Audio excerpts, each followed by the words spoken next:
I'm very glad here to present to you today Professor Karayiannis. I'm very happy to have him today on our show. How are you doing, Professor? I'm fine, thank you. Thank you very much for the invitation to talk to you today. I'm looking forward to it. I'll say a few words about Professor Karayiannis and his career.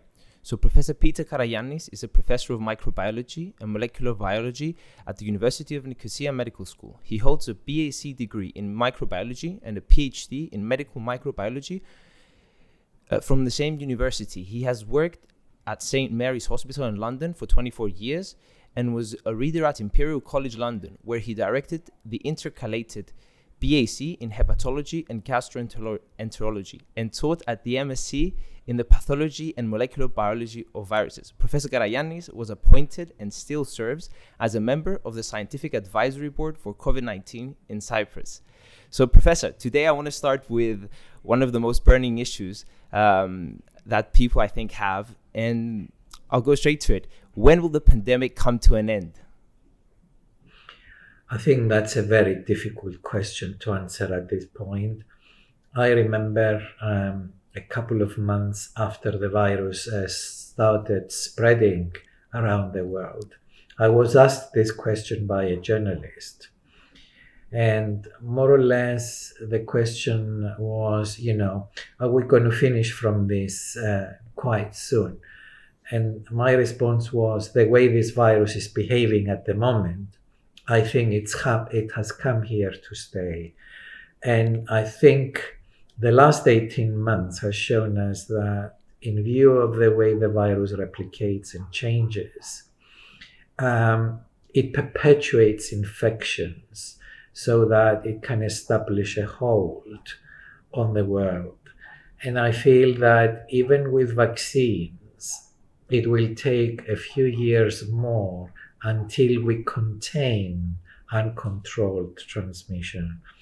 And therefore, I don't think we'll finish soon, but we will be able to control it much, much more so that it doesn't affect our economies, our day-to-day life, and our livelihoods in a way. Exactly. Do you think we're going to have more lockdowns coming next year? Hopefully we should avoid these lockdowns.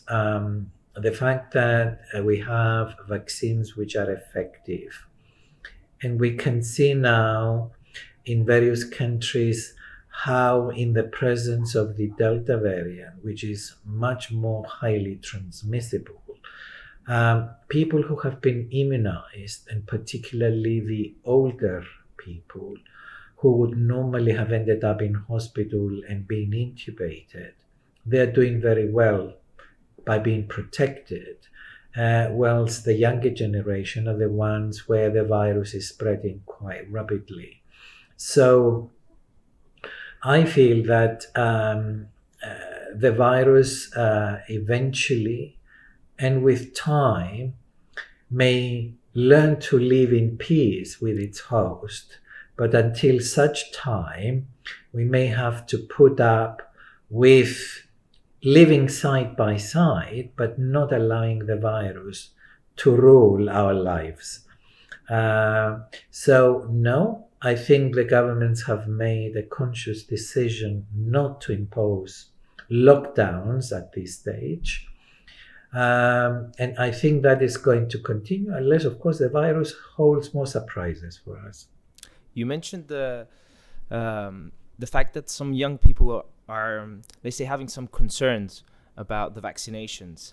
We've heard, we've heard some connections being made between vaccines such as Pfizer and the mRNA vaccines in Moderna with myocarditis incidents, and other vaccines such as AstraZeneca with incidents such as strokes. Do you think young people and other people that are concerned about this should be concerned about this, and how common are these? Yes. As far as the side effects of endocarditis or pericarditis are concerned, these are extremely rare. One considers how many billion vaccinations have been done so far. And if we take, for example, Israel, who's done nearly 6 million immunizations with Pfizer, they only had about 280 cases of endocarditis, which were dealt with appropriate pharmaceutical therapy. There were no deaths. Where there have been more serious problems is with the AstraZeneca vaccine, with the thrombotic episodes, which have been put down to some sort of immunological response that is triggered in some people by the vaccine.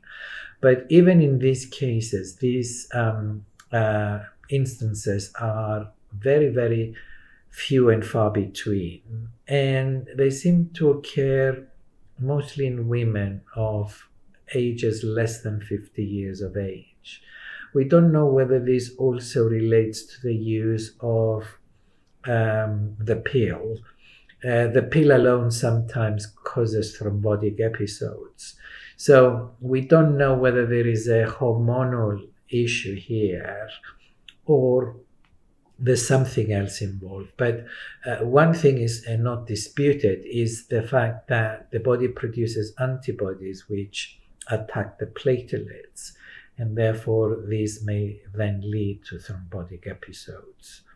The companies at this point in time are trying to modify the external shell that carries the genetic information for the spike protein, which is derived from a chimpanzee adenovirus in the case of AstraZeneca. And that is what they think that may be causing some molecular mimicry. In other words, mimicking some antigenic epitopes on the platelets. You get the antibodies being produced and then they attack the platelets. So they're trying to change some amino acids in this cover. And hopefully these problems will be avoided in the future. I understand. I'm guessing the mRNA vaccines that are proving to be more successful at providing immunization, this is the type of vaccine we're going to move forward with. Mm-hmm. Yes, it's a new technology. It's not been tried before. And I understand why people had concerns at the beginning when it was licensed for use. However, their safety now, it's beyond doubt. And in fact, we're dealing with a technology which does not linger in the body. I mean, the mRNA, which is produced normally in our cells when they produce the proteins which we depend on, whether these are for new cells, whether they are hormones, and other proteins which the body needs. Once they do their job, the cell has got the means to dispose of them. Similarly, the mRNA that it's injected into us, it doesn't live long. That's why we need 2 doses to sort of have maximum immunity. And therefore, the cells that actually carry this mRNA in the end may be attacked by the immune response to show that, yes, we've developed antibodies. So, as I said, it opens up a new kettle of fish. And it's a technology that will be applicable to the treatment of cancer, for example, once we know which proteins are responsible for inducing malignancy. And as well as for other diseases, for example, such as HIV, which up to now we've been unable to produce a vaccine against, because that virus keeps changing its outside code, rather, which is no longer recognized by any antibodies that may be produced. So this same sort of evasion strategy is used by the coronavirus, not so much at this stage to evade the immune response, but to make it more adaptable to growth in the human beings. That sounds very interesting. It's a good time to be in research. Another question that I have for you is, why do some people that are vaccinated still get infected, and we see some of those people end up in hospital? Yes. From the phase 3 trials, in other words, the trials that the results from which were used to gain authorization for use from either the CDC in the United States or EMA in Europe, it was shown that about 5 to 10-12% of individuals who were vaccinated could still be infected. In other words, the protective effect was around 90%, shall we say, on average. That 10%, which got infected during the trials, and incidentally, these trials were carried out in countries where the virus was transmitted at high levels just to test the effect of the vaccine in preventing infection. That 10% which got infected, it was shown that they were mildly symptomatic to completely asymptomatic. They did not require hospitalization nor intubation. However, with use in everyday life now, it's apparent that particularly some of the older people whose immune system may not be up to scratch, they may not respond at all, or they may respond very poorly. And if they've got underlying conditions, then if they are exposed to the virus, some of them may get hospitalized, and we see even examples now in Cyprus, some will die. But that's not the failure of the vaccine to protect them, is the failure of their immune system to react to the vaccine in the first place. So this shows how important the immune system is in providing this safety. So while talking about the immune system, could you tell us a bit how the mRNA vaccines work, just in lay terms? Yes. We all know that all the information that our body needs to keep living is stored in our DNA. And this DNA, in order to be decoded, the molecule that does this decoding is the messenger RNA. So the DNA is copied into messenger RNA, and then the messenger RNA is used by the cell to read off and produce the proteins we need. Okay? So the vaccines, the mRNA vaccines, actually carry these synthetic mRNA molecules which encode for a single protein, and that is the surface protein that the virus uses to gain entry into our cells. So if we produce antibodies, then these antibodies block the virus from actually binding to our cells. So that's how they work. Okay. I'll move on to... I know a lot of people that are doing now DNA tests in order to see how susceptible they are to thrombi from vaccines such as the AstraZeneca. Do you think this is an accurate estimation, or are they just wasting their money? I think they're wasting their money. We don't really have any markers to test for, as I mentioned before. I mean, DNA testing, what is it going to tell you if you don't have a target gene to look for? Okay? Usually when we look for mutations or polymorphisms, as we call them, we have a target gene, we amplify it by PCR. Everybody knows what PCR is these days. Is this technique we use to amplify thousands of times a piece of our genetic information to be in a position then to define if there are any mutations with special techniques. at this point in time, as I said, we don't know what to target.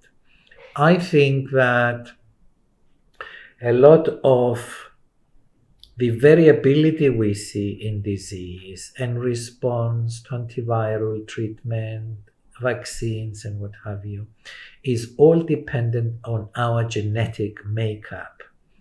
And by that I mean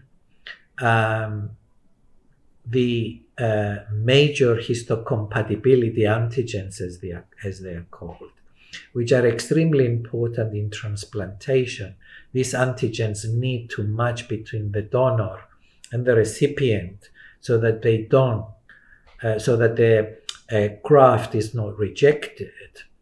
And these same antigens are extremely important in presenting pieces from pathogens, etc., to the immune system, so that the immune system sees them and starts to fight them. So we have variability, great variability between individuals, which to a large extent can determine why some people are asymptomatic, why some people have got mild symptoms, why some people have severe symptoms, and why some people die. And we see this not just with coronavirus. Personally, because I've been interested in the hepatitis virus, I've seen it with hepatitis B, where people have been exposed to the virus and they didn't have a clue that they were infected because they never became jaundiced. And the first they knew about it was when they went to donate blood, and the blood was tested, and suddenly they found that they were HBs antigen positive. So the same is true of hepatitis C. 70% of those who are exposed to the virus are completely asymptomatic. I think this is a very important question that you just answered, because a lot of people have this. Why should someone go through it asymptomatically and symptomatically? And it all comes down to the genetic information of that particular person. Mm-hmm. So there's another thing that we do sometimes after vaccinations, let's say, or after you get infected with COVID. Some people go and get tested for antibodies, which is, as we mentioned before, are the ones that give you, make you immune to the virus. Mm-hmm. Do you think this is necessary for everyone, or do you think this should be done on specific cases? Right. I think this is an issue that interests me a lot. I feel that there should have been a serological survey just to monitor the effectiveness of immunization. Because had we known that, say, from 100 immunized people, 10 have not developed antibodies, or 3 have, but their levels are extremely low, then we can suggest to those people to have a third dose in an attempt to boost antibody levels or to induce an antibody response, or switch to a different vaccine so that we break this, what we so-called anergy. Okay? These studies have not been done. Instead, we assume that people produce antibodies, and there are tests around there. People go and get tested, and they say to me, I've got 600, I've got 12,000. This doesn't mean anything because these levels vary depending on the test you use. What we need is to know which level is regarded as protective. This we don't have yet. I mentioned hepatitis B before. With hepatitis B, there is an international standard which is used, and we say above 10 milli-international units, you're protected. Below, have another dose. Okay? We are not there yet with the coronavirus, and it will take time, but at the moment, the priority is to immunize as many people. And we're doing these studies as we go along, but still, this standard is missing. And that is what is extremely important. The other, which is also extremely important in immunology, once you're exposed to a pathogen, you have a polyclonal antibody response. What do we mean by that? You just don't produce a single species of antibody. You produce multiple antibodies which recognize different bits of the protein, okay? But the important antibodies are the ones which we call neutralizing antibodies. In other words, the ones that latch onto the bit that the virus uses to gain entry. The rest are insignificant. So at this point in time, we don't have either a very good test to measure neutralizing antibodies quickly. So when we measure them, we just measure all of the polyclonal antibodies? Total antibody response we measure, yes. Which is not reflective of the ones that are neutralizing. Exactly. I understand. You judge that some of them are neutralizing, but what proportion, we don't know. So there's always room for a lot of research. And improvement and research and so on. Of course. So I'd like to move on now to COVID variants. And I'd like to ask, what are they and why should we worry about them? Mm-hmm. The coronaviruses, the family in general, belongs to the RNA family, which is extremely strange because everybody thinks that the genetic information is carried by DNA in the first place. Viruses are different. There are DNA viruses and there are RNA viruses. And in the RNA viruses, the information is carried in RNA, and the enzyme that the virus uses to multiply this genetic information is called the RNA polymerase.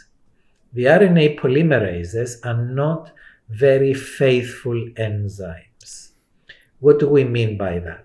They make mistakes when they multiply the genetic information. And unlike DNA polymerases, they don't have either the ability to correct those mistakes. So those mistakes remain. And if they offer to the virus an advantage to multiply much more easily, to spread more easily, to evade the immune response or to evade antiviral drugs, the virus will accept them happily because it gives it an advantage. So the variants that have been arising around the world, they are variants which affect this spike protein. And in fact, the Delta variant, the mutations we see there, they stabilize this protein effectively, and it makes this protein much more efficient at infecting cells. Okay, that's why with this Delta variant we see super transmission, because the virus replicates at much higher levels. So somebody who is sick is expelling millions of virus particles into the surrounding area, and therefore the probability of somebody getting infected is very much increased. I'd like to add something here. We were taught in medical school that once, let's say, a virus becomes more transmittable, it becomes less dangerous for the health of the person who it's infected. How does that work? And does the Delta variant? Well, the Delta variant, it has become more transmissible, but we have not seen an increase in pathogenicity. However, what we have seen is more symptomatology in the younger people, which we did not see with the previous variants. Not only that, but it seems to infect young children also, and young children were thought to be not very easy transmitters of the virus. But at the moment, we are seeing children actually transmitting. That's why in Cyprus this year, we had to close whole classrooms because we had a big problem with chains of transmission within schools.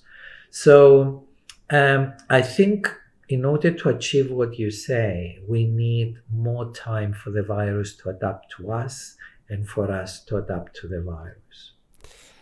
Through that more time, do you think the virus might become immune to the vaccines and be able to... There is that risk also. If there was a chance that that would have happened, we would have seen that by now, I think, particularly in countries where the vaccine coverage is not very high and there is extremely high rates of transmission. By now, we would have seen something.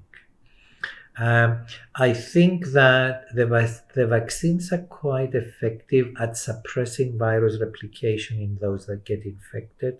So the likelihood that we will see such an escape is reduced. Where this may occur is more in the immunosuppressed, where you may get multiple variants, and then if they transmit, then we might see something arising.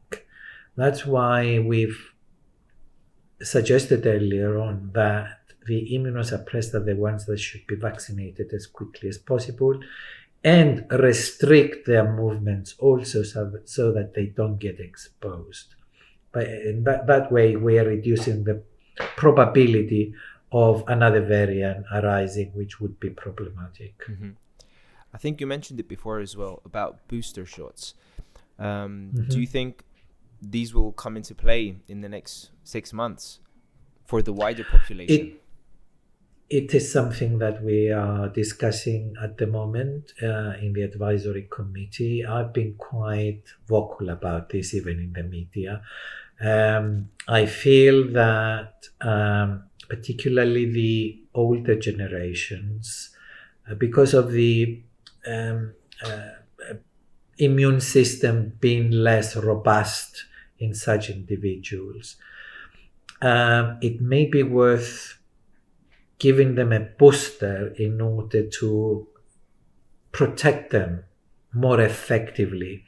And I think these have been supported lately by the fact that in old people's homes, we are beginning to see some infections in immunized individuals, which we were not seeing 3-4 months ago. So they were the first to be vaccinated back in December. It's 7 months now. This may be an indication that it's time we thought about giving a third shot to people older than, say, 70 and people belonging to susceptible groups, whether they be cancer patients, immunosuppressed patients, patients with cardiovascular problems, etc. So I think most governments are waiting for EMA to give an indication whether this would be necessary. But I think here in Cyprus we could point the right way by doing it first. We've talked about vaccines. What are some other potential upcoming therapies, such as antivirals, let's say? There are a number of antivirals in trials at the moment. One of them is an inhibitor of the protease of the virus.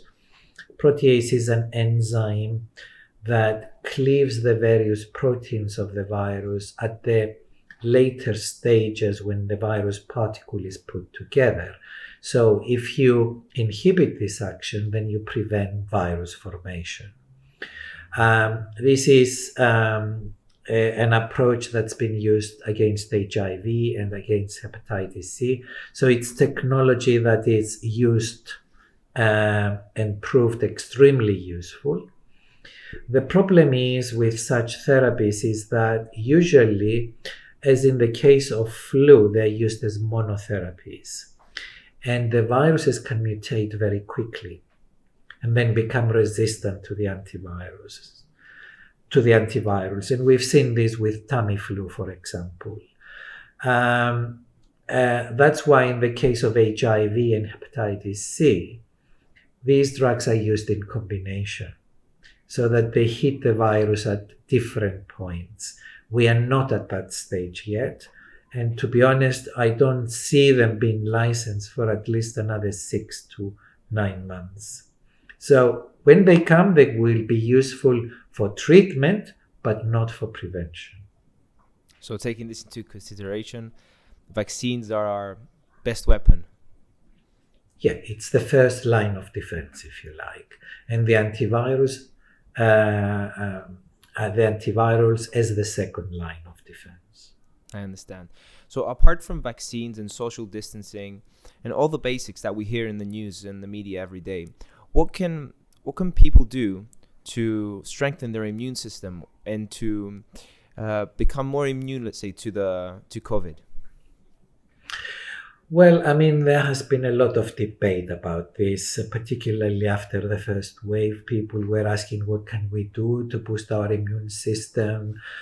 People started gargling with alcohol in an attempt to kill the virus, apart from getting drunk. That did not do very much. They were taking vitamin C and vitamin D to boost the immune response, etc. I think all this is well and good, but at the end of the day, what you need is a healthy individual who's fed well, exercises well, etc. Having said that, a lot of extremely healthy individuals who've been running every day or going to the gym every other day, more or less, when they got sick with COVID, they really felt extremely bad. Mm-hmm. And some of them, although they're very young individuals, they still have symptoms of this long COVID syndrome. 6 to 8 months after they were sick, they still experience symptoms, which in some cases they still find worrying. Is there any way we could measure something, let's say, that could indicate if someone would have such a response and like develop long COVID syndromes? No, we don't really know who is going to respond. And the number of people who've told me, I used to run every day. I used to be so fit. And now I get tired because I can't breathe properly when I exercise. Of course, things improve with time, but we don't know whether some of these symptoms will be completely reversible. There are people who still can't smell, they can't taste 7-8 months later, they can't sleep very well at night, they can't concentrate to read over long periods of time, and there are people who have developed arrhythmias or they have kidney problems. I'm not saying this to scare people. I'm just saying it because a lot of young people are thinking of getting ill in order to get a safe pass, ignoring that they may have some side effects which can remain with them for life. I understand. I want to move on to something else now. It's been in the media a lot about the origin of the coronavirus, and a lot of research papers have come out as well. Did it actually escape from a laboratory in Wuhan?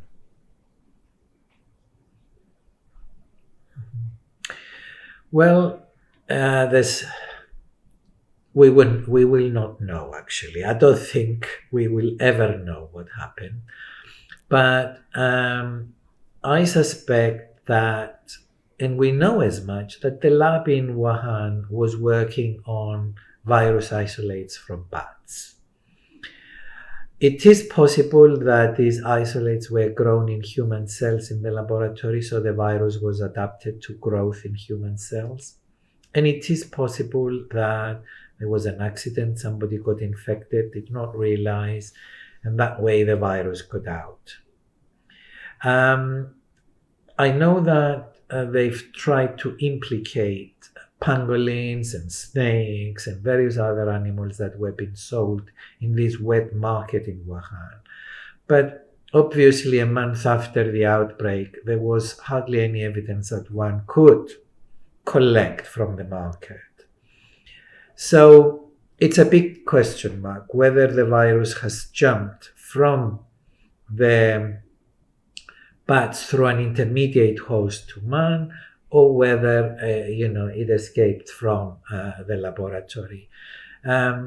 There is about 3% variation in sequence between the coronavirus that is circulating now and that from the bat. These mutations can accumulate over time, as it's happening all the time, the last 18 months.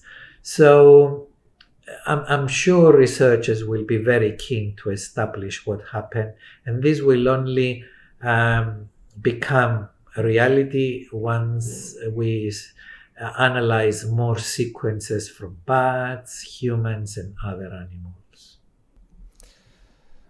I understand, yes. So I think that is an end to the discussion that I want to have to you, which concerns COVID, the vaccines, etc.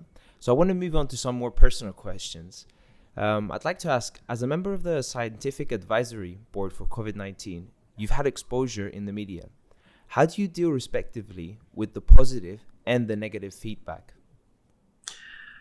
I must admit that when I was asked at the beginning of the pandemic to work on the issue of informing people, I was already being asked by various journalists before I became a member of the advisory committee to elaborate on the pandemic. And I'm not new to media exposure, so that was not so daunting. And I must admit, at the beginning, there was great appreciation from people for correct information, advice, and so on. But as the restriction measures were introduced from time to time when we had the flare-ups of infections, some people thought that we were responsible for closing their businesses and so on. So a lot of these people then sort of started swearing at us, using social media and what have you. I must say I chose from early on to ignore these insults, and I still do. And I'm looking forward to the day when I will no longer have to do it. I can go back to my academic life and enjoy teaching my students without having to put up with media or anybody else, by that matter.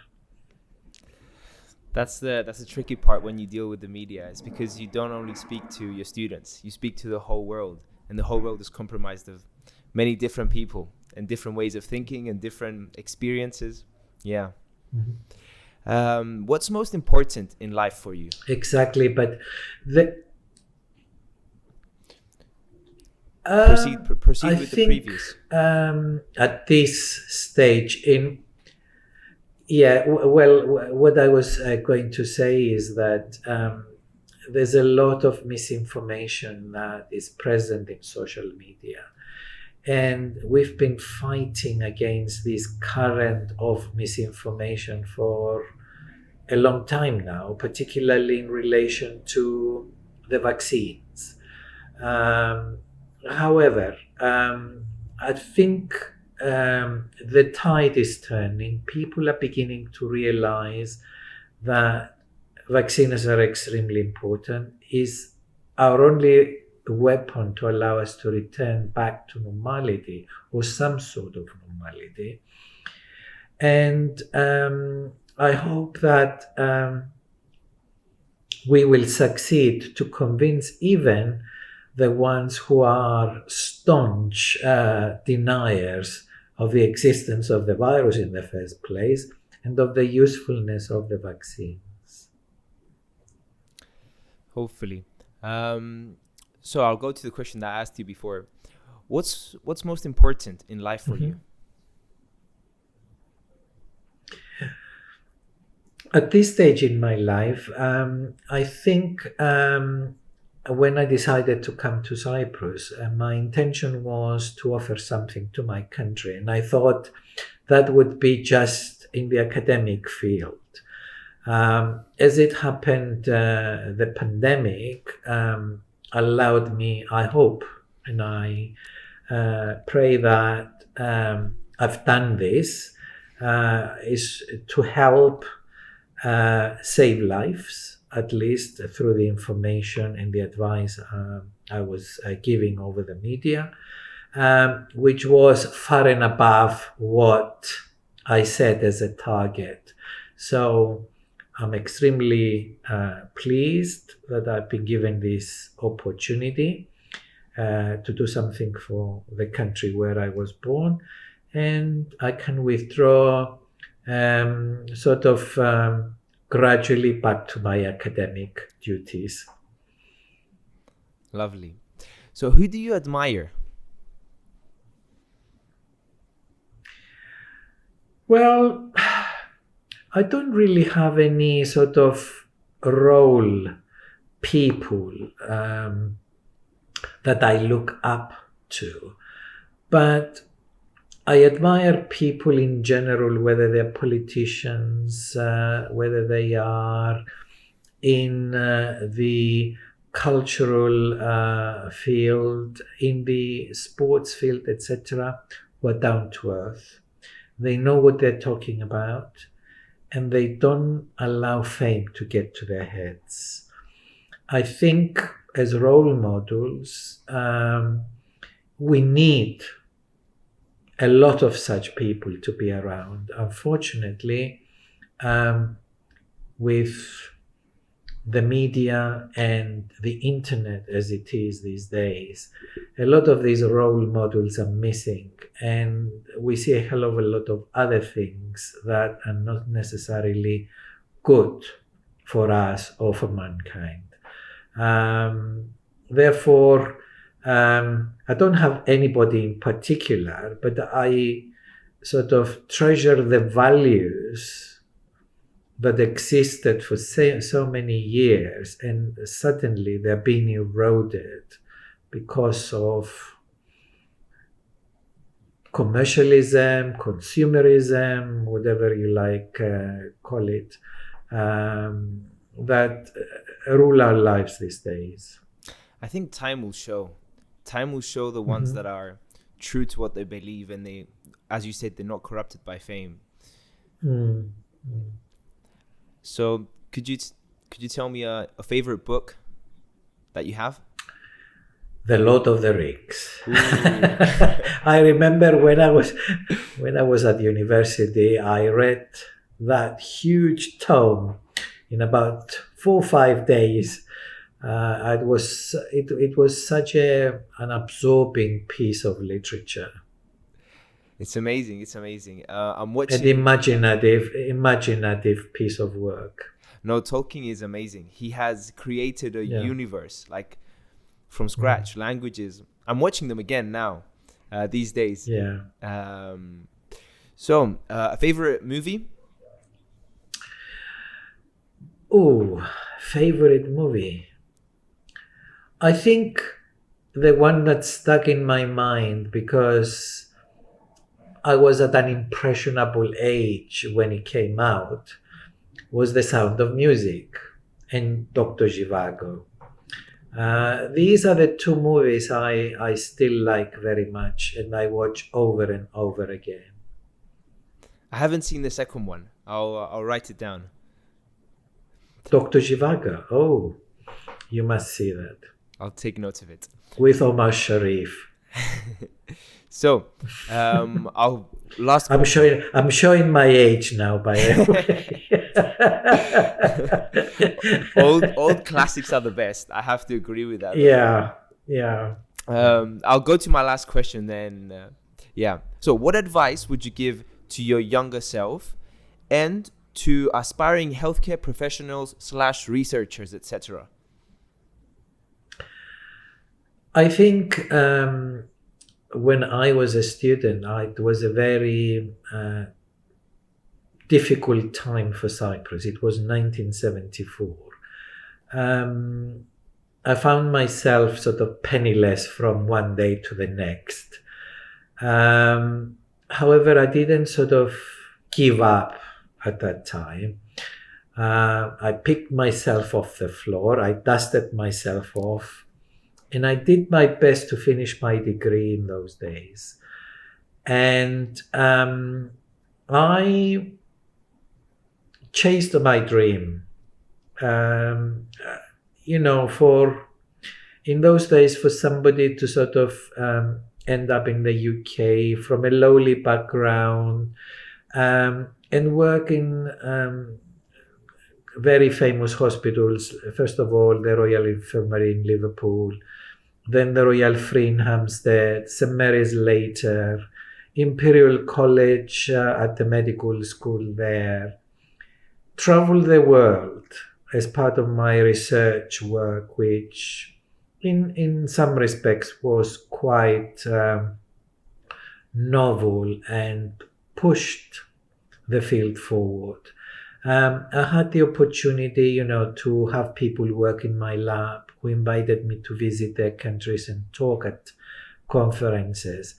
And I've been to places I've never imagined I would have had the opportunity to. So whatever comes in your way, don't give up. Just keep going, chase the dream, and I hope in the end you will succeed. That's such a wonderful message to end with. Thank you so much, Professor Karayiannis. I have to say that you're an inspiring figure for me as well, and I'm sure for many other younger people in the media. Thank you so much. Thank you so much for being here and doing this with me today. You're most welcome. Thank you very much for giving me the opportunity once again.